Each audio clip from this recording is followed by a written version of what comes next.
ओम शांति। 10 सितंबर 2022 के ईश्वरीय महावाक्य। पहले सुनते हैं मुरली के मुख्य पॉइंट्स। बाबा ने कहा, तुम बच्चों को कृपा व मेहर करनी है, सबको रास्ता बताने की। जो करेगा सो पाएगा। वह खुद भी खुशी में रहेगा और दूसरों को भी लाएगा। कोई की अवस्था अच्छी होती है तो दिल पर चढ़ जाते हैं, फिर अगर नीचे गिरते हैं तो की कमाई चट भी हो जाती है। पुण्य करते करते अगर कोई पाप कर्म किया तो पाप आत्मा बन पड़ेंगे। तुम्हारा पुण्य है ही बाप को याद करने में। अक्सर करके काम की चोट जास्ती लगती है, यही मुख्य दुश्मन है। अगर सतगुरु की निंदा कराई तो ठौर पा न सके, वह दिल से उतर जाएंगे। इस जन्म में जो पाप किए हैं वह बाबा को लिख कर देने से कुछ हल्काई हो जाती है। बाकी जन्म जन्मांतर का जो पापों का बोझा है वह नहीं कटता। फिर बाबा ने कहा, अभी तुम जितना याद में रहेंगे उतना पापों का बोझा हल्का होता जाएगा। विचार करो, क्या हम इतना याद में रहते हैं जो पुराना हिसाब खत्म हो जाए और नया जमा भी हो जाए? देखना चाहिए हमने कितनों का उद्धार किया। तुम्हें मिलकर यह दुख का छप्पर उठाना है। जितना मेहनत करते हैं उतना उच्च पद मिलेगा, खुशी भी बहुत रहेगी। और लास्ट में बाबा ने कहा, सच्चे ब्राह्मण वह जो पवित्र रहते हैं। ब्राह्मणों का काम ही है कथा सुनाना, अर्थात सच्ची गीता सुनाना। यहाँ तो महारथी, घोड़े सवार, प्यादे सब हैं। प्यादे जो होंगे वह पढ़े लिखे के आगे भरी ढोएंगे। बाकी जो न भरी ढोएंगे, न पढ़ेंगे, न पढ़ाएंगे, उनको कहेंगे ऊंट पक्षी। और अब सुनते हैं महावाक्यों को विस्तार से। मुरली का सार। मीठे बच्चे, आपस में मिलकर इस कलयुगी दुनिया से दुख के छप्पर को उठाना है। बाप को याद करने का पुण्य करना है। प्रश्न, ज्ञान की अविनाशी प्रारब्ध होते हुए भी कई बच्चों के पुण्य का खाता जमा होने के बजाय खत्म क्यों हो जाता है? उत्तर, क्योंकि पुण्य करते करते बीच में पाप कर लेते। ज्ञानी तु आत्मा कहलाते हुए संग दोष में आकर कोई पाप किया तो उस पाप के कारण किए हुए पुण्य खत्म हो जाते हैं। दूसरा, बाप का बनकर काम विकार की चोट खाई, बाप का हाथ छोड़ा तो वह पहले से भी अधिक पापात्मा बन जाते। उसे कुल कलंकित कहा जाता है। वह बहुत कड़ी सजा के भागी बन जाते हैं। सतगुरु की निंदा कराने के कारण उन्हें ठोर मिल नहीं सकता। ओम शांति। रूहानी बाप रूहानी बच्चों के साथ रूह रिहान कर रहे हैं। यह तो आत्मा जानती है कि एक ही हमारा बेहद का बाप है। वह तो बच्चे समझ गए हैं। मंजिल है मुक्ति, जीवन मुक्ति की। मुक्ति के लिए याद की यात्रा जरूरी है और जीवन मुक्ति के लिए रचना के आदि मध्य अंत को जानना जरूरी है। अब है दोनों ही सहज। सृष्टि का 84 जन्मों का चक्र फिरता रहता है। यह तुम बच्चों की बुद्धि में रहना चाहिए। अब हमारा 84 जन्मों का चक्र पूरा होता है। अब हमें जाना है वापिस घर। अब वापिस तो कोई जा नहीं सकते क्योंकि पाप आत्मा है। पाप आत्माएं मुक्ति जीवन मुक्ति में जा नहीं सकती। ऐसे ऐसे विचार करने होते हैं। जो करेगा सो पाएगा और खुशी में रहेगा तथा दूसरों को भी खुशी में लाएगा। तुम बच्चों को कृपा व मेहर करनी है, सबको रास्ता बताने की। समझाना है तुम्हारी आत्मा सतो प्रधान से अब तमो प्रधान बन गई है, इसलिए वापिस जा नहीं सकती। पुकारते भी हैं, हे पतित पावन, बच्चे जानते हैं कि अभी पुरुषोत्तम संगम युग है। यह भी किसको अच्छी रीति याद रहता है, किसको याद नहीं रहता है, घड़ी घड़ी भूल जाता है। परंतु तुमको अगर संगम युग याद रहे तो भी खुशी का पारा चढ़ा रहे। बाप टीचर याद रहे तो भी खुशी का पारा चढ़ा रहे। किसको बड़ा रोला विघ्न बीच में पड़ता, किसको थोड़ा पड़ता, पड़ता तो जरूर है। कई ऊपर जाकर फिर नीचे आ जाते हैं। कोई की अवस्था अच्छी होती है तो दिल पर चढ़ जाते हैं, फिर नीचे गिरते हैं तो की कमाई चट हो जाती है। जैसे दुनिया में कितना दान पुण्य करते हैं इसलिए कि पुण्य आत्मा बने, फिर अगर पुण्य करते करते पाप कर्म करने लग पड़ते तो पाप आत्मा बन पड़ते हैं। तुम्हारा पुण्य है ही बाप को याद करने में, याद से ही तुम्हारी आत्मा पुण्य आत्मा बनती है। तो अगर बाप को ही भूल जाए, दूसरे का संग लग जाए, तो बहुत पाप करने से जो कुछ पुण्य किया वह भी खत्म हो जाता है। समझो आज दान पुण्य करते हैं, सेंटर खोलते हैं, कल फिर बेमुख हो जाते हैं तो पहले से भी जास्ती गिर जाते हैं, क्योंकि पाप करते हैं ना। तो वह खाता जमा के बदले ना हो जाता है। पहले बहुत अच्छी सर्विस करते थे, बात मत पूछो, फिर एकदम गिर जाते हैं, शादी कर लेते हैं, पहले से भी जास्ती खराब हो जाते हैं। पाप करने से फिर वह पाप का बोझा चढ़ता जाता है। जमा और ना की जैसे मुरादी कमाई संभाली जाती है ना, परंतु इन बातों को भी कोई समझने वाला ही समझे। पाप भी कोई हल्का कोई बड़ा होता है।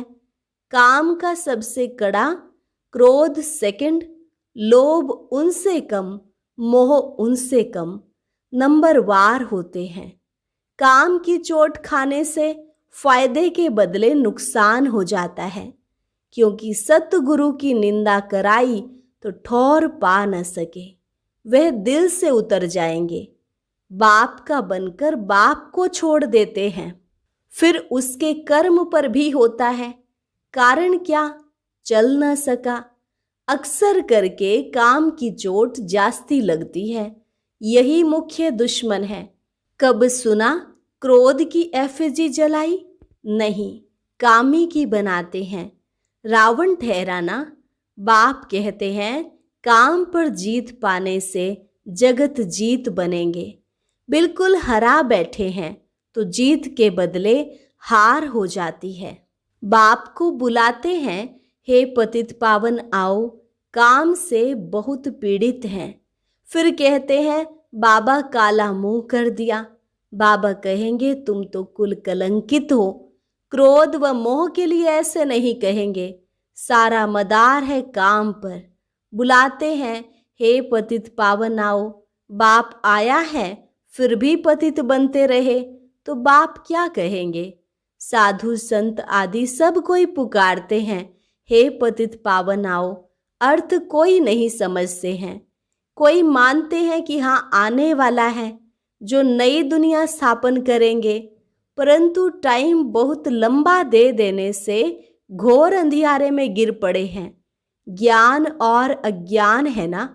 बाप समझाते हैं, भक्ति में तुम जिसकी पूजा करते हो उसे जानते नहीं तो वह भक्ति किस काम की? ना जानने के कारण जो कुछ करते वह निष्फल हो जाता है। मनुष्य समझते हैं दान पुण्य करने से फल मिलता है, परंतु वह है अल्पकाल के लिए, काग विष्टा के समान सुख। सन्यासी भी कहते हैं यह दुनिया में जो सुख मिलता है वह काग विष्टा समान है, बाकी सब दुख ही दुख है। बाप कहते हैं मामेकम याद करो तो तुम्हारे सब दुख दूर हो जाएंगे। विचार करो हम कितना याद करते हैं, जो पुराना हिसाब खत्म भी हो और नया जमा भी हो। कितना कोई जमा करते हैं, इसमें धन आदि की बात नहीं है। यह तो है ही कि पाप कैसे मिटे। मूल बात है ही पवित्र बनने की। ऐसे भी नहीं समझो कि बाबा को लिख कर देने से कोई जन्म जन्मांतर का खत्म हो जाएगा। पापों का बोझा जन्म जन्मांतर का बहुत है, वह सब नहीं कटते हैं। इस जन्म में जो किए हैं उसकी हल्काई हो जाती है, बाकी तो मेहनत बहुत करनी पड़े। जितना याद में रहेंगे उतना पापों का बोझा हल्का होता जाएगा। कई बच्चे बहुत मेहनत करते हैं, लाखों को रास्ता बताते हैं, 84 जन्मों का चक्र समझाते हैं। जन्मों के हिसाब को तुम जानते हो। विचार करो कितना योग बल है। हमारा जन्म कब होगा? सतयुग आदि में हो सकेगा। जो बहुत पुरुषार्थ करेंगे वही सतयुग आदि में जन्म ले सकेंगे। वह कोई छिपा थोड़े ही रहेगा। ऐसे मत समझो कि सभी कोई सतयुग में आएंगे। कोई तो पिछाड़ी में आकर थोड़ा बहुत ले लेते हैं।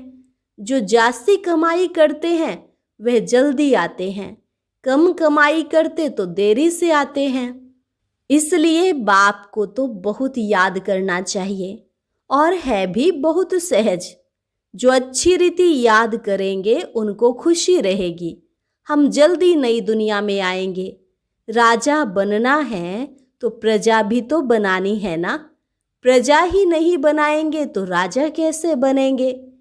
कोई सेंटर खोलते हैं, उनकी कमाई भी बहुत होती है, फायदा होता है तो 2-3 सेंटर भी खोलते हैं। सेंटर तो बाबा भी खोलते रहते हैं। जो करते हैं उनका हिसाब उसमें आ जाता है। मिलकर तुम सब दुख का छप्पर उठाते हो ना। सबका कंधा मिलता है ना, तो हिसाब सबको मिलता है। जितना मेहनत करते हैं उतना उच्च पद मिलेगा। उनको खुशी भी बहुत होगी। देखा जाता है कितनों का उद्धार किया। सर्विस बहुत अच्छी करते रहते। जैसे मिसाल देते हैं ना मम्मा का। मम्मा ने बहुत अच्छी सर्विस की तो उनका कितना कल्याण हो गया। मूल बात है सर्विस करने की। योग की भी सर्विस है ना। डायरेक्शन मिलते रहते हैं, कैसे याद करना है। यह बिंदी का राज भी बाबा ने अब समझाया है। अब आगे चल और भी सुनाते रहेंगे। दिन प्रतिदिन उन्नति होती जाएगी। पॉइंट्स निकलती रहती हैं। बहुत डिफिकल्ट भी नहीं है, सहज भी नहीं है। जो सर्विस में तत्पर हैं वह झट पॉइंट को पकड़ लेते हैं। जो सर्विस में ही नहीं रहते उनकी बुद्धि में कुछ भी नहीं बैठता। बिंदी बिंदी कहते रहते, परंतु कैसे बिंदी को याद करें, कैसे बिंदी को देखें, है बहुत सहज बात। कोई बिंदी को सामने रख थोड़े ही याद करना है। यह तो समझने की बात है। आत्मा कितनी छोटी बिंदी है। आत्मा का नाम रूप देश काल कोई बता नहीं सकेगा। परमात्मा के लिए पूछते हैं, उनका नाम रूप देश काल क्या है? बेसमझ मनुष्य न आत्मा को जानते न परमात्मा को जानते हैं। यहाँ भी हैं जो पूरी रीति नहीं जानते हैं, सिर्फ बाबा बाबा कहते रहते। नॉलेज कहाँ सीखते हैं? कुछ भी सर्विस करते नहीं, खाते रहते हैं। जैसे सन्यासियों के पास भी अवधूत होते हैं जो करते कुछ भी नहीं, खाते रहते हैं। बाकी सन्यास धारण किया है, विकार से छूट गए, वह भी कम बात नहीं। बाबा समझाते हैं, तुम पवित्र थे, अभी अपवित्र बन गए हो। तुमने ही 84 जन्मों का चक्र लगाया है। इन बातों को भी मनुष्य समझ नहीं सकते। भक्ति बिल्कुल अलग है, ज्ञान बिल्कुल ही अलग बात है। रात दिन का फर्क है। तुम जानते हो हमको पुरुषार्थ से लक्ष्मी नारायण जैसा बनना है तो श्रीमत पर पूरा चलना है। मेहनत तो है, बाकी यह बीमारी आदि तो चलती रहेगी। यह निशानी अंत तक दिखाई देगी, फिर गुम हो जाती है। फिर कोई दुख नहीं रहेगा। बाप को कहते ही हैं, दुख हरता सुख करता। हे लिबरेटर रहम करो, तो फिर सब दुख से छूट जाते हैं। दुख में ही मनुष्य बहुत सिमरन करते हैं, हे प्रभु, हे राम। दुख के टाइम सब कहेंगे भगवान को याद करो, परंतु भगवान कौन है यह कोई नहीं जानते। सिर्फ कहेंगे गॉड फादर को याद करो, खुदा को याद करो। तुम तो अच्छी रीति जानते हो वह हमारा बाप है। बाप ही सिखलाते हैं अपने को आत्मा समझ मुझे याद करो। भक्ति मार्ग में ऐसे कहेंगे क्या कि अपने को आत्मा समझ बाप को याद करो? नहीं। कितने प्रकार की अथाह भक्ति है, ज्ञान एक ही है। समझते हैं भक्ति से भगवान मिलेगा। भक्ति कब से शुरू होती है, कौन जास्ती भक्ति करता है, ये किसको पता नहीं। क्या अजुन 40,000 वर्ष भक्ति ही करते रहेंगे? कहाँ तक भक्ति करेंगे? अभी तुम जानते हो इतना समय भक्ति चलती है, इतना समय ज्ञान चलता है। भक्तों को पता नहीं चलता है। उन्हों को समझाने के लिए ही इतनी प्रदर्शनी आदि करते हैं। प्रदर्शनी में भी कोटों में कोई निकलते हैं, आगे चल करके और निकलेंगे। यहाँ भी कितने ढेर आते हैं, तुम कितने थोड़े हो जो सच्चे ब्राह्मण पवित्र रहते हो। जो रेगुलर हो वह आवे, परंतु यह भी हिसाब निकाल न सके कि सच्चे ब्राह्मण कितने हैं। बहुत झूठे भी हैं। ब्राह्मणों का काम ही है कथा सुनाना। बाबा भी कथा सुनाते रहते हैं ना, तुमको भी कथा सुनानी है। यथा बाप तथा बच्चे, बच्चों का काम ही है गीता सुनाना, परंतु सब कहाँ सुनाते हैं। तुम जानते हो ज्ञान की पुस्तक एक ही गीता है, वह है सर्वशास्त्रमयी शिरोमणि। उसमें सब आ गया। माई बाप है गीता। बाप ही आकर सबकी सदगति करते हैं।